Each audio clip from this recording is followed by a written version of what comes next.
Already there. Now, we are 553 years in the future, and most of the kingdoms are no more. We see some people, Kingdom 18, 24 still sticks around, 6, 5 are there, 1's completely gone, 7 still prowling. It's like Thrace. Oh, not an empire, but a kingdom. Big ass Thrace. Coming in at 260 counties, and Kingdom 7, 143, and Kingdom 18, 62. I was pulling for all the kingdoms, but I had a feeling that anybody who had more of a contiguous border was going to do much better than anybody who was such long borders. But it seems like 7 is probably the most prolific. A lot of the lands have stayed their same faiths, but I imagine culturally they're different. So speaking of faith, let's jump right to that. We've got Coptic probably as the top faith.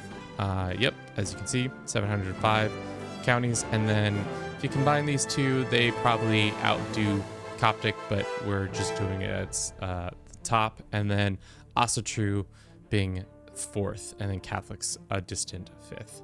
So Iberians are Catholic through and through, no matter what. Asatru owns most of Central Europe and British Isles. Coptic just owns where Orthodox usually hangs out, and the Horn of Africa. Good for them. Unfortunately, they don't own a lot of their holy sites, which I would assume that would be a prerogative of theirs to try to get done. Culture map mode and see what abominations are afoot. Sami and Ethiopian. Probably the first time such a northern culture and such a southern culture have mixed so prolifically. Nupe Norse, like that. Even with the kingdoms falling apart, I would assume there would be a lot more just stay of the same culture. Even the countries that have stayed probably mostly the same mixed. It seems like everybody was diverging no matter the situation, if they were stable or not. The kingdom map mode, see which kingdoms are still here. Seems like every kingdom is still somewhat around, but 7, definitely 8, 6. At least they're European bits. And looks like Thrace has eaten 8 and 9 and 10 and parts of 11 in their rush to expand. Empire map mode, we see the verticality of these empires. I was surprised to see that they stayed such like this. It's probably nearly impossible for them to be formed now because of how they are set up. Mali, most likely. Britannia, less likely. Francia, less likely. Germany. Byzantines would be near impossible. 433 counties to own to make it happen. Yeah, I think Thrace made a good attempt at it, but still very far off with only like not even halfway there.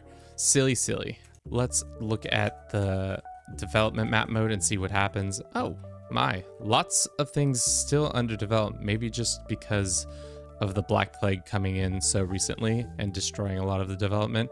Looks like a lot of the areas that survived were in Persia. For all intents and purposes, they seem to be the most developed outside of Byzantium. Last but not least, let's look at the military might. Who is the most powerful on the map? So it's Thrace, Greek Anatolia Empire, and then after that it is Kingdom 7. So they are the most powerful of the kingdoms. Surprisingly enough, not even one of the empires in the top. A duchy is beating out more of them, maybe due to them just being at war. Yeah, they probably are more powerful when they're not in the midst of a conflict. What have we learned?